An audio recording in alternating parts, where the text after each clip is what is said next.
Welcome to the Creative Dimension Grisaille workshop number 3. I'm Sarah. We made a pop-up design in the first week, and then we made some samples for our design. If you've had time, you might have done some over the past week. And after that, today we're going to look at, we touched on shadows, choosing a light source and drawing shadows. And we're going to look at shadows in a little bit more detail today, and also drawing textures. I'm drawing flowers, not quite sure what you're drawing, so we'll look at different textures. Before we start, I just wanted to show you quickly one of my pop-up designs for an actual project, which is this. I paint a lot of clouds, and so this is slightly more elaborate. Do you see? You can sort of look right down into the room. It's slightly more complicated than our pop-ups, and it folds up to form the room. So there are 2 windows and 2 doors, as you can see.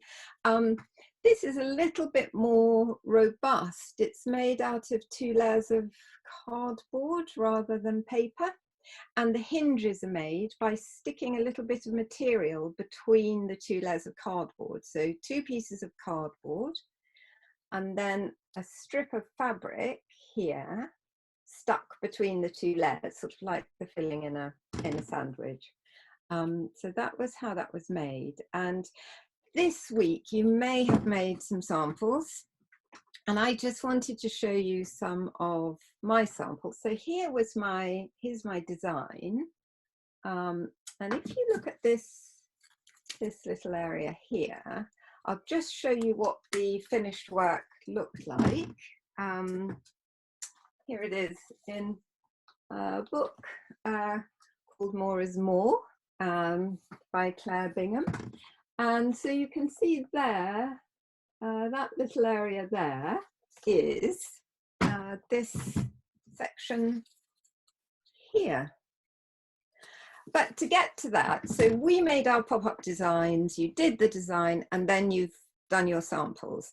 I did this the other way around. So I made lots and lots of cloud samples until the client decided what colours they wanted. So I'll just show you a few of those. This is a cloud sample in Grisaille. So this is a painted one using the techniques that we've been using. So you could probably see how you might do that in pencil. So in this case, you would have sort of quite a strong grey in the background, and then so that your lights look really light. And here are some of the samples for that project. So you can see I've introduced lots of different colours. It's quite sort of subtle, and we'll look at this kind of painting as well as painting the flowers in the last session. And there's another one. And I don't know if you can see just at the bottom there are a couple of birds here, swifts. And when you're painting skies, birds will tell you what time of year it is. So that's definitely a summer sky. And there's another one here, which is a little bit more dramatic. There were 2 rooms to decorate, one which needed to be have warmer colours, and another one that was definitely going to have be mostly blue. And the process of making the design and making the samples you've made this week, that can take as long or often longer than actually producing the final work. So as somebody who does this for a living, that's something I need to think about when I'm working out how long a project will take, how much it will cost for the client, and so on. So we all made our room. Somebody pointed out that our little pop-ups down at the bottom there, I hadn't said how to make the pop-ups, and I'm sure, if I turn that around that way, the light's a little bit better, isn't it? I'm sure you have all worked this out by now. I had to really stop and think about it the first time I did it. So you've got 2 little paper tabs fixing the pop-ups at the back, and it will always work if those paper tabs are exactly the same depth. So as long as they're the same, it will work, it will pop up. So at the bottom, we've got, well, turn it around there. We've got a tab fixing it to the floor, which is, and so the width from the wall to the front of the piece of card is the same at the top and the bottom. And then when you fold it up, it will pop up. So I just thought I'd go back over that. So we talked about the shadows and choosing a light source and having a consistent light source over the whole of your design. And so I wanted to look in a little bit more detail at drawing the shadows. And I showed you this drawing last week, and this drawing is very obviously, looking at that shadow, it looks as though, and I'm sure this was the case, I can't quite remember, that there must have been artificial light. The shadow is very strong. It looks as though there are possibly two sources of light here. It's a little bit softer down at the bottom. But if you were drawing that on the wall, you might feel that this shadow, being as dark as it is, okay, it might have looked like that in real life, but actually in areas like this, it's quite hard to distinguish between the shadow and the leaf. And so if you were going to draw that and fix it to the wall and stand back and look at it from any distance, you probably wouldn't be able to see the edge of the leaf there. So you have to, with your shadows, I think you want to just make them up to suit you. You don't have to copy anything exactly. I've taken just a few snaps here from my twig collection. So obviously I paint a lot of flowers. So I do collect twigs for reference, you know, for trees and plants. So just taking a few photographs. Your shadow is going to tell the person looking at your design what time of day it is, what the weather's like, and it's going to create an atmosphere. It's not just a piece of drawing, it's going to alter how your drawing feels and how the viewer feels when they look at your drawing. So here, where there's very strong sunlight, and the twig is very close to the backdrop, this shadow is really solid, and again you can't really distinguish it from the twig. And as you move it further away, I should have possibly done a shadow puppet hand here, but as you move it further away, you can see the edges get a little bit fuzzier. The color starts to change. There's a little bit more sunlight getting around and diffusing the shadow there. And so on. So moving further away, fuzzier still. And then finally, you've got quite a lot of sort of movement going on here, probably shaky hand holding the twig, and the twig is far away from the background, possibly shaky camera. But what that is also saying is if that were a branch on a tree, the tree's moving, that would give a sense in your drawing of there being a certain amount of light and air. So that is something to think about as well. The time of day, the season, what is the feeling that you're trying to create with your drawing? So if you have a very strong, hard shadow, that's going to imply that there's a particular sort of light in the room, it's a particular time of day, and so on. So that's something to think about. The other thing is with shadows, you can just make them up. So you can work them out mathematically in perspective. It's a thing that people do. With decorative work, the sort of work that I do, I tend not to do that. I'll look very carefully at a shadow, I'll observe it.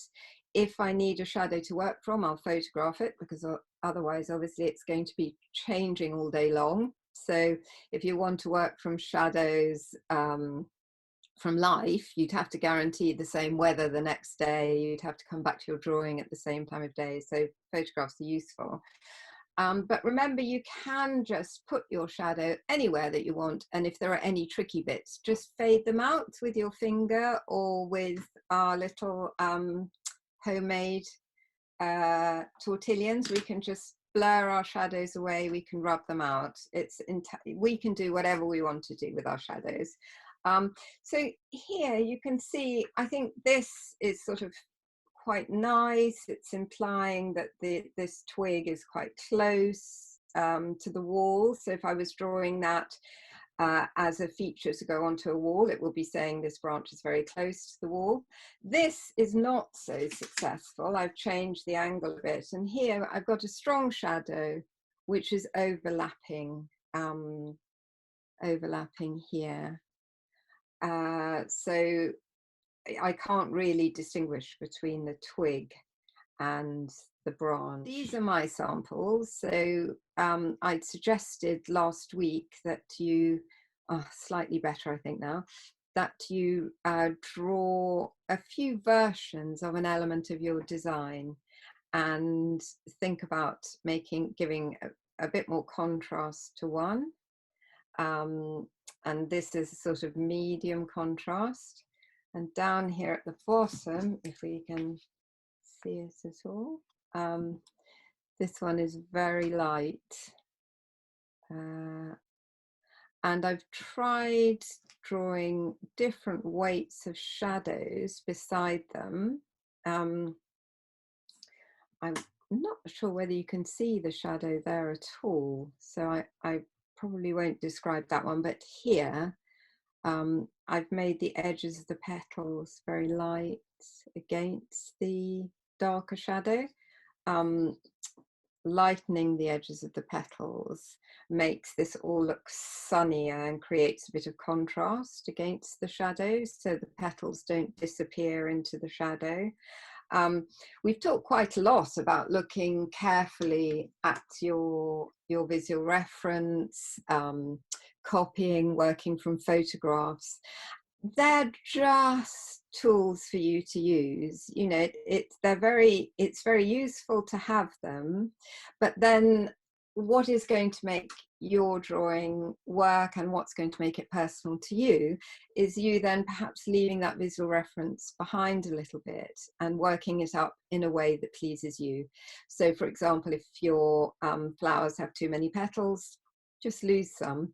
Or if you're, you want to move your shadow away from, in my case, the flower and the stem, because it's interrupting the flower, well, just move the shadow over.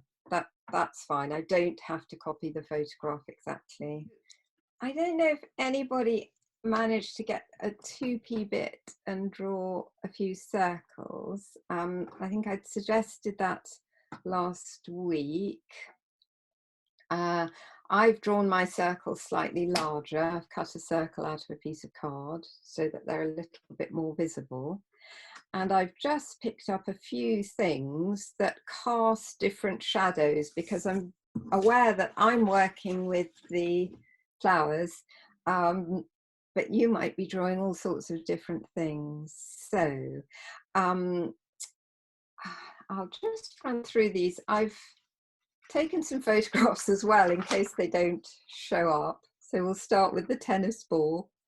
And what I wanted to point out is that it's easy to just sort of think that a shadow is going to be dark all over, and that the darker side of this sphere is just going to get darker, darker, darker as it moves away from the light. Now, if an object is sitting on a surface, a lot of light is going to reflect up from the surface onto the object. So here on the tennis ball, can you see there's a light area next to this darkest dark area here? Also in this case, the color of the tennis ball has been cast down onto the surface as well. But as we're working in Grisaille, we don't have to worry about that. But we've got this light area here. So over here, I've got my little tennis ball drawing. And when I drew my circle, my tennis ball circle, I drew it very sharply to begin with. So it was really strong around the outside. But that didn't look like the sort of fuzzy edge of the tennis ball. So what I did was just rub out using our little bit of eraser. I just made a few little, tap the edge to remove a few little areas to make a sort of fuzzy edge. And the same with drawing the texture. So the texture of the tennis ball is really patchy. It's got darker and lighter areas. So again, I did a sort of rough, scratchy texture all over, and then did a bit of rubbing out. So first of all, some smudging with our tortillon to even it out. And then I just rubbed out some small areas. So the main thing is, I think if you can use your 2p bit and just to have for reference, if you can perhaps during this week, draw a number of circles, find some different objects and just look really carefully at them. Look at the reflected light, look at the cast shadow. And then just draw them. They don't have to be, you know, I've drawn my egg texture as a circle. I've sort of made everything circular, but you can just make a note beside them, because obviously moving on to the egg, the surface of the egg is very even. This is a little plastic egg, but it's been sprayed with matte paint so that it looks very, it has that sort of mid sheen to it. Again, it's got an awful lot of reflected light around the outside, the shadow edge. I was very surprised at how reflective an egg is. So it's definitely worth looking really carefully. Once again, sorry, I'm just going to get my little bit of eraser.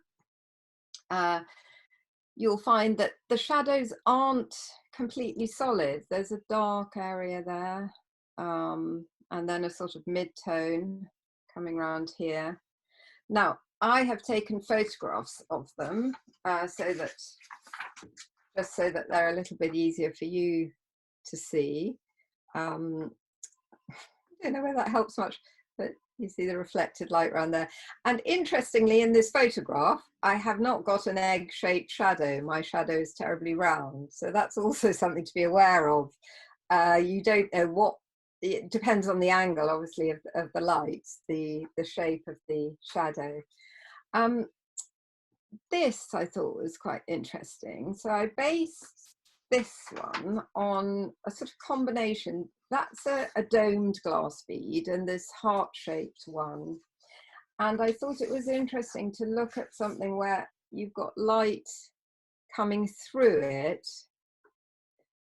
So the light's being transmitted through it, and you've got this very shiny surface.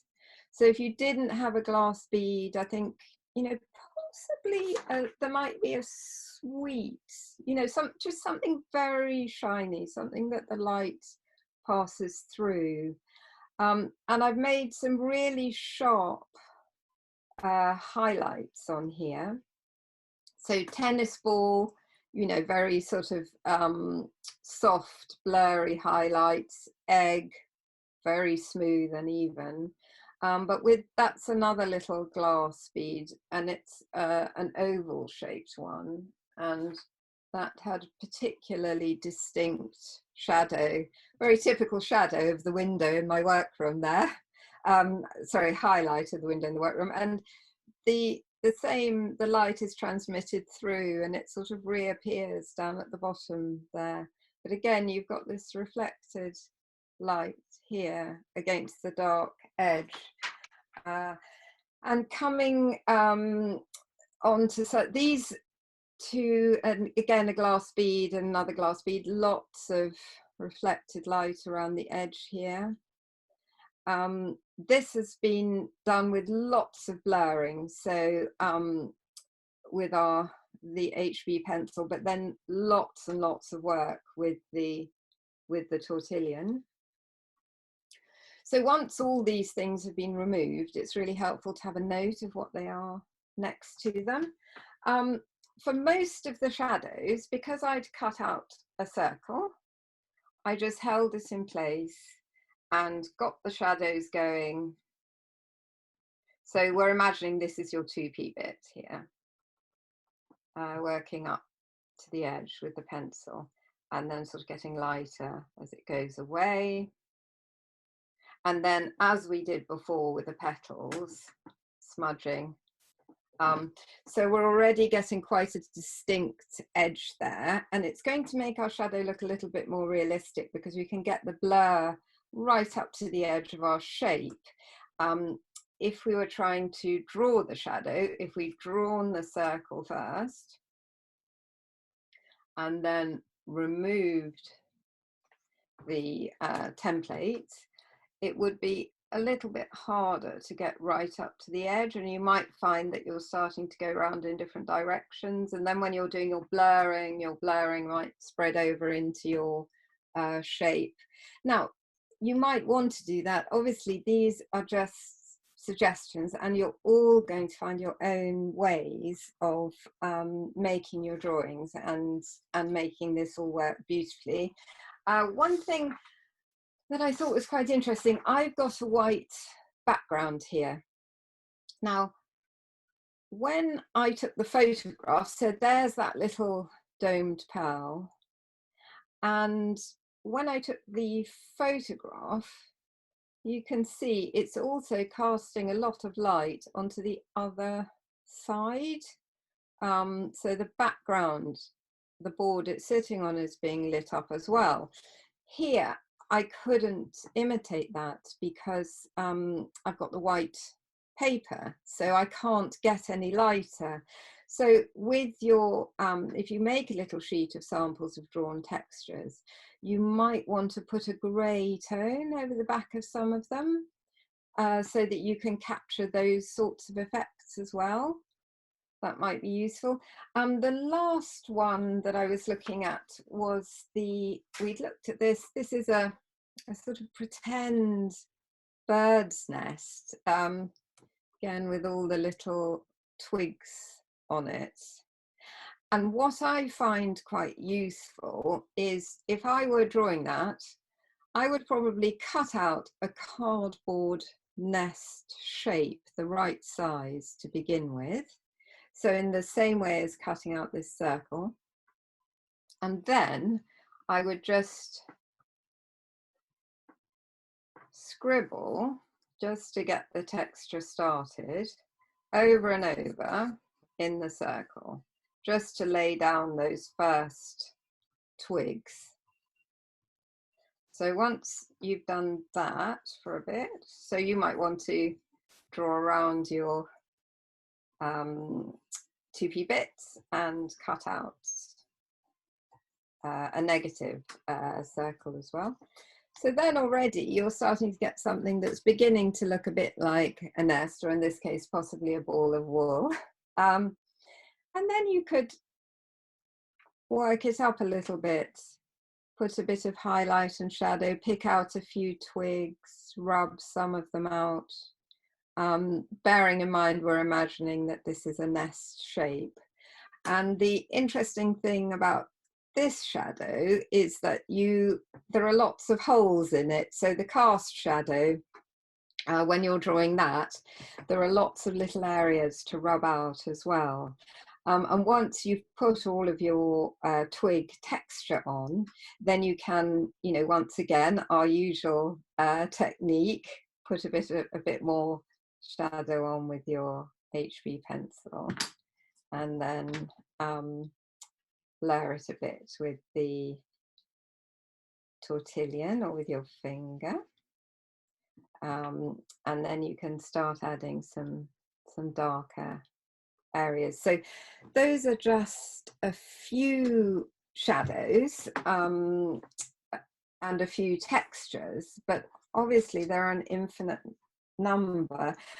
And I think with your design that you're working on, it would be really helpful for you just to make some shadow studies. So if there's a section that you can draw up really and do the cast shadow, so that will be the shadow that the object is casting on, in our case, on the wall.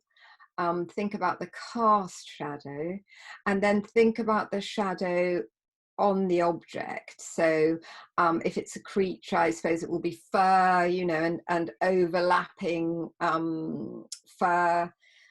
So you might want to do that in a similar way to this, but perhaps using torn edges of paper to mask off the little patches of fur as they overlap each other. If you've got a creature with an eye, you might want to make a sample which is just the shiny eyeball with lots of highlights on it. Next week, if you can, experiment with some drawing shadows and textures during this week. If you can, it would be great if you on some of your sheets of copy paper or in a sketchbook, if you could make some little samples, that would be wonderful. You know, perhaps make a little row in the same way as I have done. I think that next week we need to start getting onto the practicalities of drawing up your design, your finished design. And there are quite a few things to think about, ways to join paper together so that you don't see drawings, ways that large scale designs were drawn up in the past. Thank you so much for coming along again today. And I do hope to see you next week. Thank you so much.